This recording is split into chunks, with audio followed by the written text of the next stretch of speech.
Olá! Seja muito bem-vindo, seja muito bem-vinda ao canal Literatura Sonora.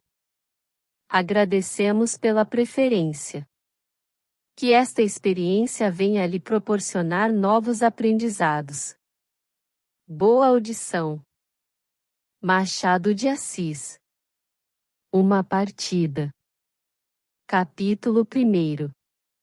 Posso dizer o caso, o ano e as pessoas, menos os nomes verdadeiros. Posso ainda dizer a província, que foi a do Rio de Janeiro. Não direi o município nem a denominação da fazenda. Seria exceder as conveniências sem utilidade. Vai longe o ano.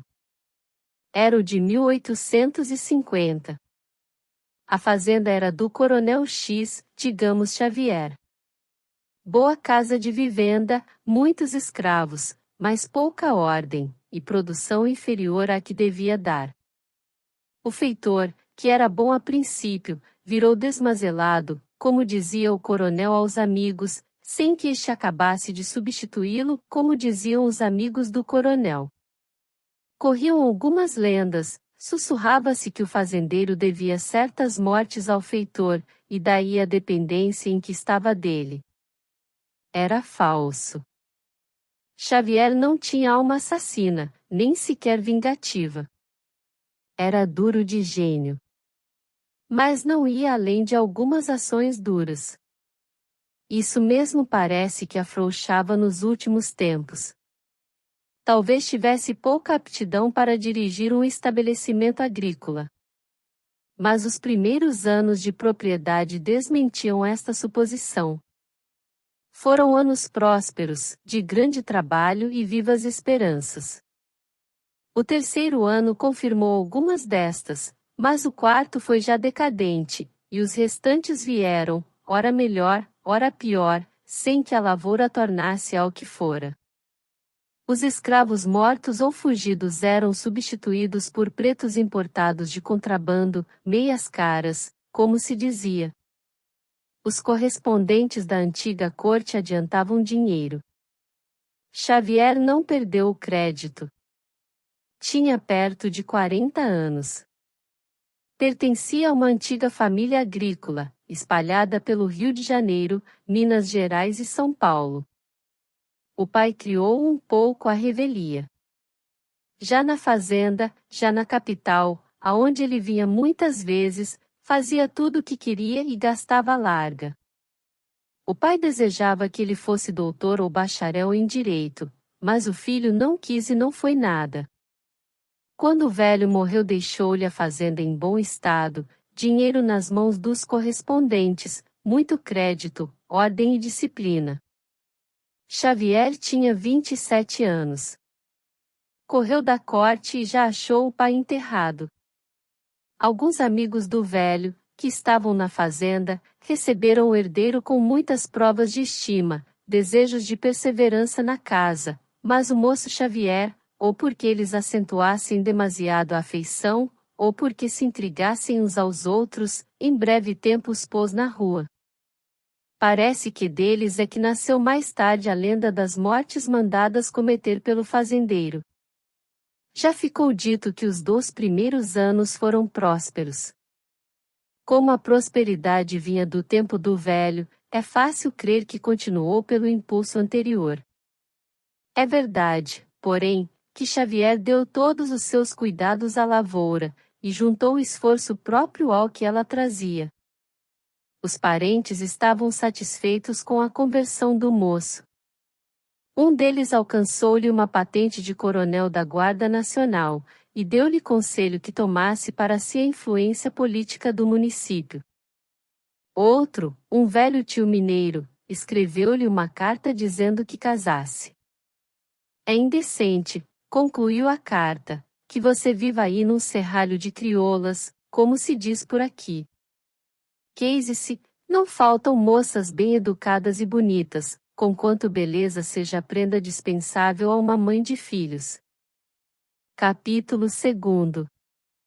Quando a carta chegou às mãos do Xavier, estava ele jogando com um viajante que lhe pedirá pousada na véspera. Não abriu a carta, não chegou a examinar a letra do sobrescrito, meteu-a no bolso e continuou a jogar. Tinha sido grande jogador, mas havia já 18 meses que não pegava em cartas. O viajante que ali aparecerá, entre outras anedotas que lhe contou, meteu algumas de jogo, e confessou que puxava a orelha da sota. A ocasião, a vocação e o parceiro abriram o apetite ao jovem coronel, que convidou o hóspede a um divertimento. O hóspede trazia cartas consigo, mas não foram precisas. Xavier, posto que resolvido acabar com o vício, tinha muitos baralhos em casa. Jogaram 3 dias seguidos. Xavier perdeu 2 contos de réis, e despediu o hóspede com as melhores maneiras deste mundo. Sentia a perda, mas o sabor das cartas foi muito maior. Foi na noite do primeiro daqueles 3 dias que Xavier leu os conselhos do tio mineiro para que casasse e não os achou maus. No dia seguinte de manhã tornou a pensar no assunto. Quando o hóspede se despediu, a ideia do casamento apoderou-se dele outra vez.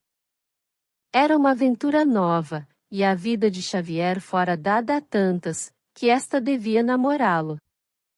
Nenhuma ambição, curiosidade apenas.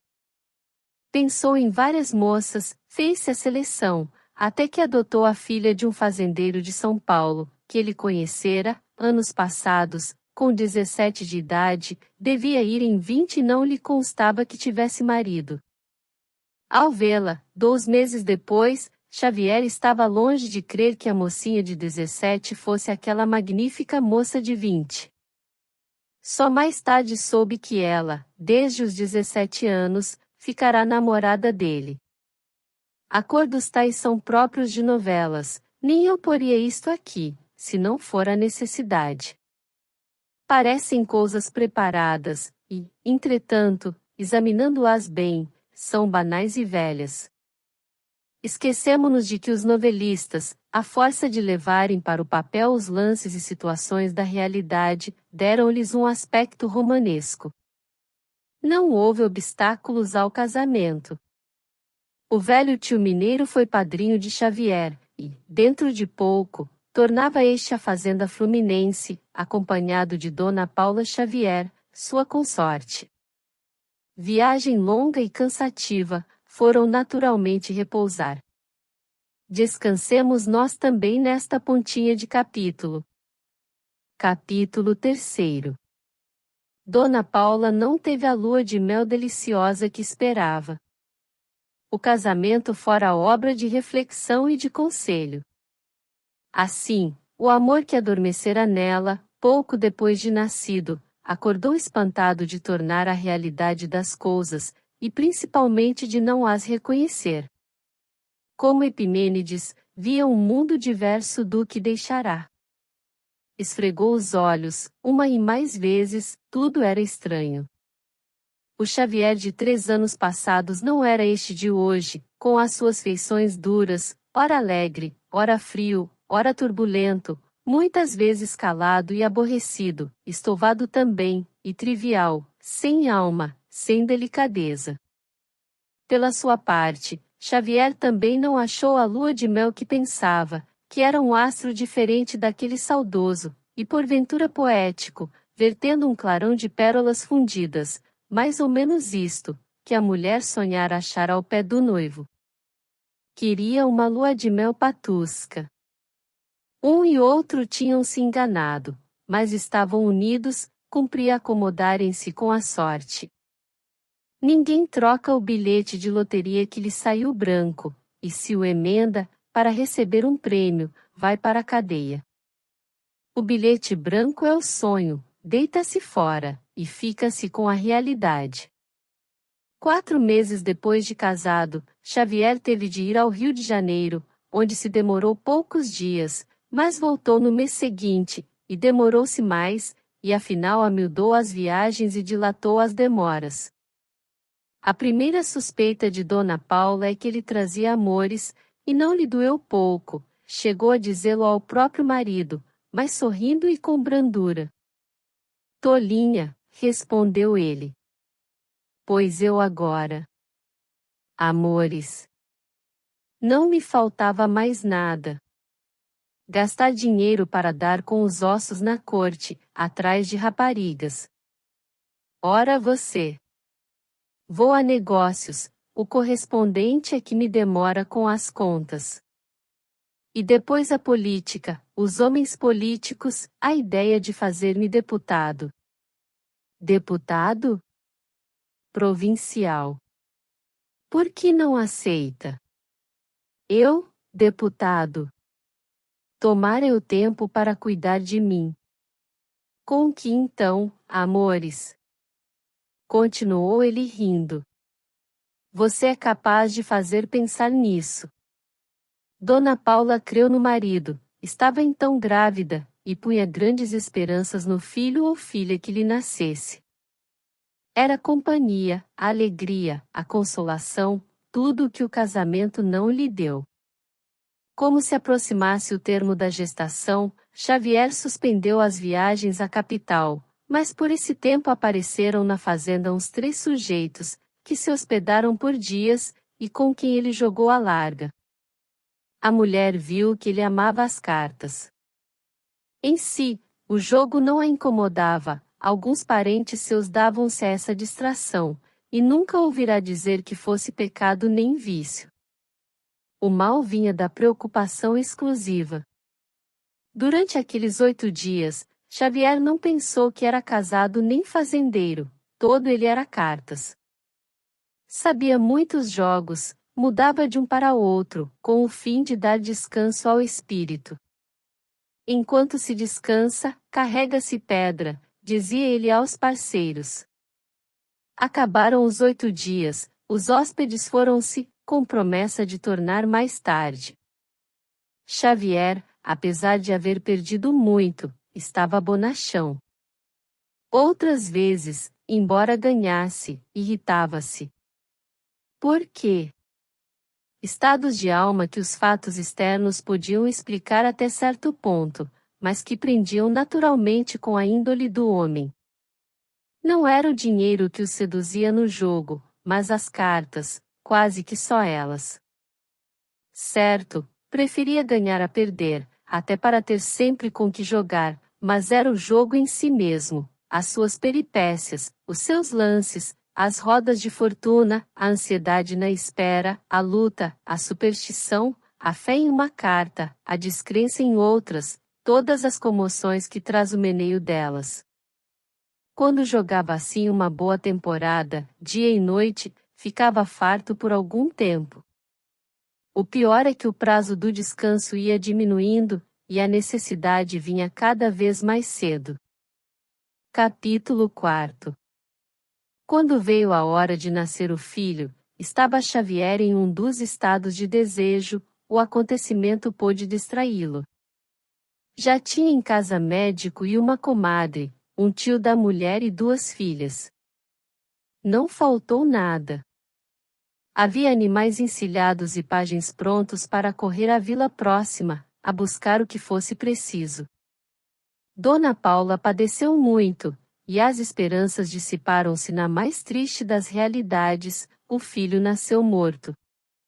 A dor da mãe foi profunda, a convalescença, longa. Quando ficou de todo restabelecida, Xavier propôs-lhe virem ao Rio de Janeiro, passar a temporada lírica. Ela aceitou, menos por gosto, menos ainda por distração, que por ceder ao pequeno acesso de ternura do marido. Com efeito, ele expediu ordens para que arranjassem casa e todas as comodidades. Vieram, Xavier assinou um camarote. Dona Paula tinha aqui parentes, amigos, conhecidos, a vida teve desde logo um bom aspecto. Pela sua parte, o marido mostrava-se mais atento aos seus desejos. Era uma renascença? Ela supôs que sim, e isto ajudou a fazê-la sarar da alma. Não faltava quem a cortejasse, quem a admirasse, e, naturalmente, quem a invejasse, pela beleza, pela graça, pelas maneiras simples e discretas, particularmente suas. Xavier parecia tirar vaidade desse efeito geral. Seria mais um elo que os prendesse intimamente.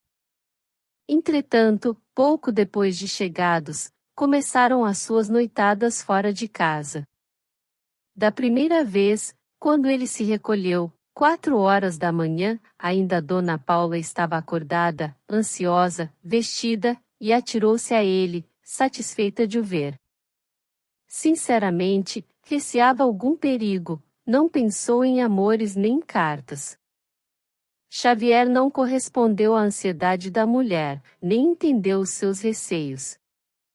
Respondeu-lhe irritado, disse-lhe que fizera mal em não ter dormido. Sou alguma criança. Mas, Xavier. Roceiro, sou, mas conheço a cidade na ponta dos dedos. Você está já com as manhãs das moças da corte, não tarda algum ataque de nervos. Que choro é esse? Vá dormir, não me aborreça. Descanse, que não me perco. A segunda noitada foi dali a 3 dias, Dona Paula só tarde pôde dormir, acordou, quando ele chegou, mas não descerrou os olhos. Desconfiou que fossem mulheres, ele confessou-lhe, no dia seguinte, que estivera em casa de um amigo, jogando voltarete. Quando demos por nós eram 2 horas da noite, concluiu. Dali em diante, quando tinha de passar fora a noite, não saía de casa sem lhe dizer, vou ao voltarete. Dona Paula soube que era verdade, e acostumou-se a dormir à hora da roça, porque nas noites de teatro ou de visitas, ele não deixava de a acompanhar, e dormiam naturalmente tarde. Capítulo 5. Voltaram à corte uma e muitas vezes, até que Xavier abandonou de todo a fazenda nas mãos do administrador, e ficou a viver aqui. Por casa, entregou a mulher a si mesma e continuou a vida de sempre. Eram já passados 3 anos. O costume e o decoro os prendiam, nenhum deles amava o outro. Não veio nenhum filho que pudesse suprir as lacunas do amor conjugal. Dona Paula ia ficando cada vez mais formosa. A corte aperfeiçoou os encantos naturais. No interior não tinha necessidade de observar todo o ritual elegante nem a grande variedade da moda. Na corte, a necessidade impunha-se, e achava na alma dela excelente disposição. Gostava de andar bem, de aparecer muito, de ir a toda parte, e não lhe faltavam amigos nem parentes que a acompanhassem e lhe satisfizessem todos os desejos. Bailes, teatros, passeios, teve tudo o que quis, não lhe negando o marido dinheiro para coisa alguma. Às vezes, estremunhado do jogo, ele respondia-lhe errado. O baile do vergueiro? Sim, é no dia 7. Mas o trunfo era espadas. Que espadas? Eu tinha o rei e o 4. Ora, Xavier, não falo de cartas, falo do baile do vergueiro, no dia 7 de outubro, estamos convidados. Não pareça demais essa confusão do homem. Naturalmente, alguma partida especial, grave, luta grande, ou pelo dinheiro ou pela honra da vitória, tomar a casa do cérebro onde nenhuma outra ideia achava alojamento. Dona Paula chegava já a rir desses desconchavos. Depois, explicava o riso, e ele ria também, e referia o motivo da atrapalhada. Quando ela notava que isso mesmo o aborrecia, evitava explicações. O marido era enfadonho, longo, repisava o que dizia, e achava pequeno interesse em coisas que, para ela, não valiam nada. Já lhe não importavam horas de chegada. Ele entrava de madrugada, às vezes de manhã, às 6 horas e mais. Dona Paula dormia até 9, e almoçava só. Outras vezes, o jogo era em casa, mas a casa era grande, e a sala do jogo era ao fundo. Na frente ela recebia, tocava e ria. Era convenção entre ambos, em tais casos, dizer que ele estava fora. Capítulo 6. Correu assim 1 ano, e mais. Dona Paula ia para 26 anos, como quem sobe de esplendor em esplendor, devia ser uma daquelas mulheres que os 30 aperfeiçoam, e os 40 não conseguem enxovalhar. Que era mais natural que a admirassem. Não lhe faltavam olhos cobiçosos, nem desejos mal sofridos. Ela saboreava-os com discrição, sem corresponder a nada, durante os primeiros tempos, mas a liberdade, o número dos adoradores, a persuasão de não perder com isso, fê-la receber agradecida e lisonjeada o culto de tanta gente. Contavam-lhe muitas conversações a seu respeito, os homens idosos, mas brincalhões, repetiam-lhe na cara, ao pé das próprias mulheres, coisas que corriam fora, nomes que lhe davam, Estrela do Sul, Rainha das Salas e outros tão banais, como esses, mas igualmente sinceros. Conhecia meia dúzia de homens que se mostravam particularmente assíduos nos lugares a que ela fosse, e mais pertinazes em dar-lhe a entender que a queriam. Dona Paula não se alterou com o número, nem com o mal, deixou-os vir. Um deles, bacharel em direito, tinha os seus 30 anos, e a mais bela de todas as cabeças masculinas do tempo. Chamava-se João Góes. Solteiro e abastado. Era parente remoto de uma senhora que vivia na Tijuca, onde eles se falaram pela primeira vez. Dona Paula conhecia-o de o ver muitas vezes, ou no teatro ou na Rua do Ouvidor. Trazia na lembrança os longos olhos dominadores que ela evitava afrontar, por medo do duelo, de que podia sair mal ferida, apenas os via por baixo das pálpebras medrosas. Na Tijuca teve de os fitar ainda que o menos possível, e viu confirmados esses seus receios. Pensou neles, entretanto, e não sonhou com outros. Havia ainda um adorador de 22 anos, olhos meigos e bons, cara sem barba, um triste buço puxado e repuxado sem chegar a bigodes. Para esse era Dona Paula a primeira paixão. Esse chorava por ela, em casa, às noites, e escrevia longas cartas para lhe mandar no dia seguinte, que não iam nunca, porque lhe faltava tudo, portador e audácia.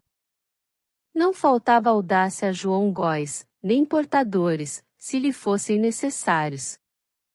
Em breve, estavam as relações travadas entre ele e o marido. Góes não gostava de cartas, mas sujeitava-se a jogar com Xavier nas noites em que este, por acaso, não passava fora ou não tinha os seus parceiros do costume. Dona Paula viveu cheia de temor durante as primeiras semanas, tendo brincado com fogo, aterrava-a naturalmente a ideia de o ver chegar a 6. Góes, que era audaz, era também hábil, e resolveu criar primeiramente confiança. Quando esta se estabeleceu de todo, ele declarou-se, e a batalha, se foi renhida, não foi longa, a vitória acabou completa. Capítulo 7. Não direi compridamente os sentimentos de Dona Paula. Foram de duas ordens, mas força é confessar que o temor, última esperança da virtude, desapareceu com esta, e a cegueira que lhe trouxeram os olhos do homem fez com que ela não visse já perigos nem perdas. Não receava o marido, pode crer-se que nem recearia a opinião. Era toda do outro, podia crer-se que a paixão antiga, inspirada pelo marido desde os 17 anos, enganara-se de porta, e que realmente só amava um homem na terra, este parente da senhora da Tijuca. Pouco a pouco, a verdade foi transparecendo aos olhos estranhos, eles não sabiam resguardá-la, e pode ser que ele próprio não quisesse. A vaidade não era, aliás, o elo mais forte daquele homem, realmente, o amor dele era violento, mas a glória do vencedor crescia com a notícia da posse. A notícia foi cochichada por inveja, por gosto, por maledicência, na sala e na rua, no teatro e no baile, e tanto na palestra de Peralvilhos, como entre duas mãos de voltarete dos comerciantes, à noite, nos arrabaldes. Contavam-se os indícios, pesquisava-se a vida de ambos, vinham episódios, cenas, encontros. E, posto que não fosse já preciso inventar nada, ainda se inventava alguma coisa. Dona Paula vivia alheia às murmurações. Não sabia ler nos rostos das outras mulheres, nem lhes achou diferença apreciável no trato. Algumas, por verdadeira repulsão, afastaram-se dela, mas com tal arte e polidez, que a moça nem sentiu a separação. Demais, que separação podia já sentir em tais condições? Amigas houve que buscavam saber por direta confidência o segredo da vida de Paula, nenhuma o obteve. Uma, não menos íntima, quis puni-la pela crítica e condenação genérica dos seus atos, ela não a entendeu. Que era a sociedade sem ele?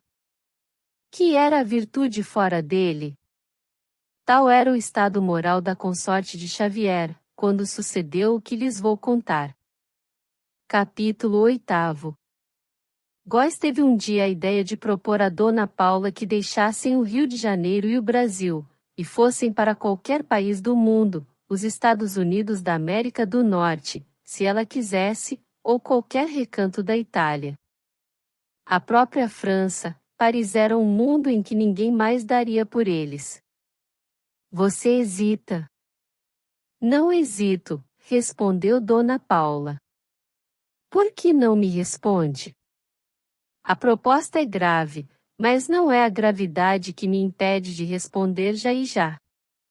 Você sabe que irei com você ao fim do mundo, se for preciso. Pois eu não te proponho o fim do mundo.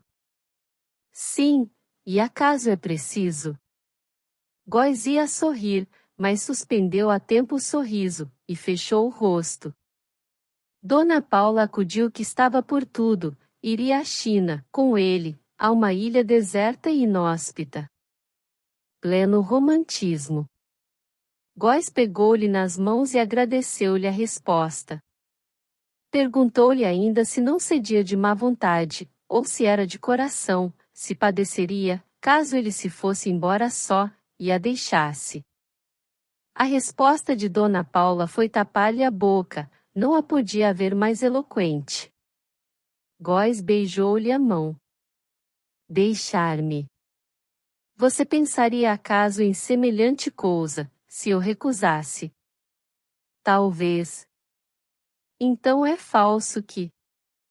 Não, não é falso que te amo sobretudo neste mundo, mas tenho um coração orgulhoso, e se percebesse que preferias os teus cômodos ao nosso amor, eu preferia perder-te. Cala-te. Calaram-se ambos, por alguns instantes. Ele brincava com uma das mãos dela, ela alisava-lhe os cabelos. Se indagarmos-nos em que iam pensando, acharemos que um no outro, e nada na terra para onde iriam. Góes, ao menos, só cuidou disso, passados uns 10 minutos ou mais de enlevo, de devaneio, reminiscências, sonhos, e cuidou para dar à bela Dona Paula uma nova causa de espanto. E se eu não te propuser o fim do mundo, mas o princípio? Não entendo. O princípio? Sim, há de haver um princípio do mundo pois que há um fim. Mas explica-te. Se eu te propusesse simplesmente a minha casa? Dona Paula não achou que responder. A proposta era agora tão audaciosa, tão fora de um plano possível, que supus fosse gracejo, e olhou para ele sem dizer nada. Parece que até começou a rir, mas ficou logo séria, desde que não viu no rosto dele nada que se parecesse com gracejo, nem sequer doçura. Ela já lhe conhecia a expressão da teimosia, e tinha razão para saber toda a escala dos seus atrevimentos. Ainda assim, não creu logo. compreendia que deixassem a terra-pátria para ir purgar os seus erros em algum buraco do mundo, mas sair de uma casa para outra, praticar um escândalo, gratuito, sem necessidade, sem explicação. Sei tudo o que estás pensando, disse-lhe ele após alguns segundos. Tudo? Tudo. Então és da minha opinião. Que me propões um absurdo. Tudo se explica pelo amor, continuou ele. Se não achas explicação nenhuma, é que não me amaste nunca ou já não me amas. Dona Paula não teve ânimo desta vez, para tapar-lhe a boca. Abanou a cabeça, com um olhar de censura, e um jeito amargo dos lábios, foi como se não fizesse nada. Góis ergueu-se e estendeu a mão. Ela fechou-a entre as suas, obrigou-o a sentar-se, quis mostrar-lhe que a proposta era um erro, mas perdeu-se em palavras vagas e descosidas, que ele não ouviu, porque tinha os olhos na ponta dos sapatos. Capítulo 9. Góis venceu. Poucas horas depois, tinham tudo ajustado. Dona Paula sairia no sábado próximo, para a própria casa onde ele morava, em Andaraí. Parece sonho tudo isto, e a pena mal obedece à mão, a verdade, porém, é que é verdade. Para explicar de algum modo esse ato de insensatez, é preciso não esquecer que ele, sobre todas as coisas, amava o escândalo, e que ela, não se sentindo presa por nenhum outro vínculo, mal sabia que se expunha. Ia separar-se de toda a gente, fechar todas as portas, confirmar as suspeitas públicas, afrontar a opinião, tudo como se houvera nascido para outra sociedade diversa daquela em que vivia. Não desconhecia o erro e seguia o erro. A desculpa que podia ter é que havia feito a mesma coisa até agora, e ia aliviar a consciência, pelo menos, da hipocrisia. Na sexta-feira, à tarde, Góis mandou-lhe as últimas indicações escritas. De noite foi verbalmente confirmá-las. Dona Paula tinha visitas e parecia alegre, Góis ressentiu-se da alegria. Parece que não me sacrifica nada, pensou ele, quisera vê-la abatida, triste e até chorando. Ao contrário, despede-se desta gente, como se devesse recebê-la amanhã. Esta descoberta aborreceu-o, ele saiu sem fazer nenhuma referência ao ato do dia seguinte. Dona Paula, prestes a cometer o escândalo, teve vergonha de falar dele, e os dois despediram-se como se não tivessem de ligar, poucas horas depois, os seus destinos. Capítulo 10. No dia seguinte, Xavier acordou tarde, tendo se recolhido tarde, na forma do costume. Indo almoçar não viu a mulher que assistia sempre ao almoço dele, perguntou se estava doente. Não, senhor. Então, por quê? Está no quarto, sim, senhor. Xavier acabou de almoçar e foi ter com ela. Achou-a atirada a um canapé, com os olhos meio cerrados, o ar abatido. Tinha dormido mal à noite, 2 horas, quando muito, e interrompidamente. Não disse a causa da insônia, não referiu que a ideia de ser a última noite que passava sob o teto conjugal é que a pusera nervosa, inquieta, meia delirante. Também ele não lhe perguntou nada, se teria tido febre, ou dor de cabeça, um resfriado, deu 2 voltas e pegou em um livro que viu sobre uma cadeira, um romance francês, leu 2 linhas e deixou. Em seguida, falou do almoço, que achou detestável, e do tempo, que parecia querer mudar. Consultou o relógio, quase 2 horas. Precisava consertá-lo, variava muito. Que horas tinha ela? Vai ver, suspirou Dona Paula. Xavier foi ao relógio de mesa, um pequeno relógio de bronze, e achou que a diferença entre os dois era de 4 minutos. Não valia a pena alterar o seu, salvo se o dela regulava certo. Regula. Vamos ver amanhã. E sentou-se para descansar o almoço. Contou-lhe algumas peripécias da noite. Ganhará 1,8 conto, depois de ter perdido 2 contos e tanto, mas o ganho e a perda eram nada. O principal foi a teima de uma carta. E pôs-se a narrar toda a história à mulher, que ouviu calada, enfastiada, engolindo a raiva, e dizendo a si mesma que fazia muito bem deixando a companhia de semelhante homem. Xavier falava com interesse, com ardor, parecia crescer, subir, à medida que os incidentes lhe saíam da boca. E vinham nomes desconhecidos, o Álvaro, Doutor Guimarães, o Chico de Matos, descrevia as figuras, os cestros as relações de uns com outros, anedotas da vida de todos.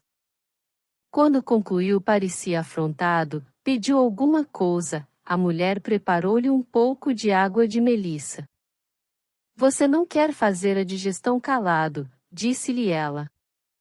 Se ele visse bem o rosto de Dona Paula, perceberia que aquela frase, proferida com um tom de repreensão branda, não correspondia ao sentimento da mulher.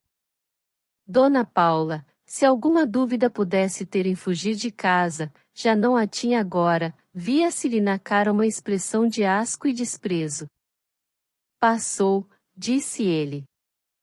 Ergueu-se, ia ver uns papéis. Você por que não se deita um pouco, disse-lhe, veja se passa pelo sono. Eu dou ordem para que não a acordem, e a propósito, janto fora, janto com o Chico de Matos. O duas de ouros? Perguntou ela com os dentes cerrados. Justamente, acudiu ele rindo. Que veia de sujeito! O as de ouros. Já sei, interrompeu ela. Vai ver os papéis. Um felizardo. E, se não falou outra vez do Chico de Matos, contou uma anedota do Roberto, outra do Salles, outra do Marcelino. A mulher ouviu-as todas serenamente, às vezes, risonha. Quando ele acabou, disse-lhe em tom amigo. Ora, você que tem jogado com tanta gente, só uma vez jogou comigo, há muito tempo, o écarté? Não é écarté que se chama aquele jogo que você me ensinou? Vamos a uma partida. Xavier pôs-se a rir. Capítulo 11. Tinha graça, disse ele. Para quê? Há maridos que jogam com as mulheres. Há bisca em família? Não, não jogo atentos. Há dinheiro? Também tinha sua graça, porque o que eu ganhasse em dinheiro, pagaria depois em vestidos, mas ainda assim, pronto. Há certo interesse. Vou buscar as cartas. Saiu e voltou com as cartas. Não te proponho dinheiro, disse Dona Paula. Nem dinheiro nem tentos. Então o quê? As estrelas. Os nossos lugares no céu? Não, a minha pessoa. Como? Perguntou ele, espantado. Se eu perder, você faz de mim o que quiser, se eu ganhar, ganho a liberdade de ir para onde for da minha vontade. Repete. Dona Paula repetiu a proposta. Aí está uma singular partida, exclamou Xavier. Se eu ganhar, faço de você o que quiser. E se eu ganhar? Já sei. Vale a pena arriscar, porque, se você perder, não sabe em que se mete. Vingarei o meu susto exemplarmente. As mãos dela estavam quentes, os olhos, brilhantes. Ele, diante de uma partida nova, nunca jogada, absurda, ficará pasmado, trêmulo. Era então. Mas quem diabo lhe metera aquela ideia na cabeça? Perguntou-lhe. E depois de um silêncio, Góis, naturalmente. Não. Por que seria esse e não o outro? Você sabe por quê? Não sei nada, murmurou. Sei-o eu. É a grande vantagem das cartas anônimas. 3 cartas anônimas contaram-me tudo.